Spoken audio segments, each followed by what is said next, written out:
Welcome to Ganjam Sana YouTube channel. तो दर्शक बंधु आज वीडियो रे किसी गुरुत्वपूर्ण कथा कहि आपण मानक आउ ये कथाटी आपण मानक जानिबा दरकार। आज बहुत गुड़े खुशी खबर मिली जहाँ आपण मानक सहित शेयर करने मत बहुत भल लगे। तो दर्शक बंधु आज खुशी खबरटा तो मुझे कहबी ता पूर्व गोटे कथा आपण मानक कहबी। जन्माष्टमी रे समस्त जिते सब सब्सक्राइबर भाई मैंने जिते सब अच्छे मो सहित जोड़ी से शुभेच्छा आउ शुभकामना आउ जो मैंने भी मो सहित जोड़ी होगा चाहते से भी शुभेच्छा और शुभकामना आपण मैंने निश्चित मो सहित जोड़ी होकर रहीपर। आयुर्वेदिक विषय किसी जानवा चाहते या निजर देह को केमी ठीक करने को चाहते खास कर आयुर्वेदिक रे तो निश्चित मो सहित मिसिकी निजर परिवार यदि किसी असुविधा थाए देह प्रति तो निश्चित आयुर्वेदिक रे केमी ठीक हो पारे तार किसी उदाहरण मुझे कहबी। निश्चित आपण मानकर देह यदि खराब होता है जदि आयुर्वेदिक रे भल होवार जदि सुजोग मिले ताहले निश्चित मो सहित कांटेक्ट करंतु आउ कथा है आयुर्वेदिक विषय किसी जानवा को चेष्टा करंतु। कहीं ना बहुत लोक माने बिले रे मतलब जो खेती बाड़ी करुचंती जो चाष करुचंती बहुत मात्रा रे पीढ़िया पड़े।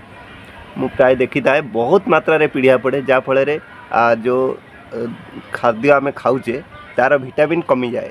ठीक अच्छे तो से लगी आयुर्वेदिक सबू देहरे जाए नहीं। तो आयुर्वेदिक को किमिति ठीक करेंगे तार किसी छोटिया प्रयास मुझे करी जदि ठीक ना आप मेडिकल जाकि भल हो पारे। तो दर्शक बंधु चलतु शुणा आज खुशी खबरटी कौन रही जहाँ आपण मानक जानवा दरकार। आज जन्माष्टमी रे मोर खुशी खबर है मोर गोटे पुत्र संतान जन्म होती जहाँ स्क्रीन रे फोटो आसी देखी दिंतु।